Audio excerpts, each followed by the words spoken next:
የኔ እናት አንዴ ልናግዞት ፈልገን ነበር። ማናገር ይቻላል? ምን ታናግረኛለህ? ምን ታግዘኛለህ? ንገረኛ። አንዴ ውሃውን ቢያወርዱ። ውሃውን አድርሼ ነው የምመልሰው። ገና ብዙ ጃኒካ ስላለኝ መሄድበት ስላለኝ በጊዜ መጨረስ ስላለብኝ። ውሃውን ወዴት እየወሰዱ? ውሃ ለሰው ነው ውሃ የምቀዳው። ሰው ቤት እየወሰዱ?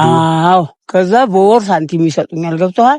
ከልመና ይሻላል ብዬ በዚህ ነው የምተዳደረው። በዛች ብር ነው የምተዳደሩ። እግዚአብሔር የተመሰገነ። ይሄም ጤና ቢኖር ነው። እውነት ነው። ጤና ባይኖር ይሄም አይደረግም። ተመስገን አምላኬ፣ አንተ ታውቃለህ ጉልበቴን አደራ እያልኩት እኖራለሁ። እኔ ማስተር አብነት እባላለሁ።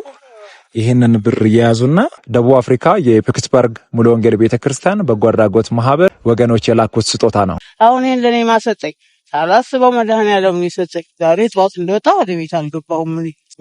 ጃኒካዬ እንደተቀመጠ ነው ዛጋ። አሁን ያን ሁሉ ጀርካን አሁን አስገባለሁ። ገና ሰው ቤት የሚወስዱ ነው። አዎ የኔ እናት ብዙ አላስቆሙት። በሰላም እድሜና ጤና ይስጥልኝ ብላችሁ ግቡ። ሰላም። አሜን። እሺ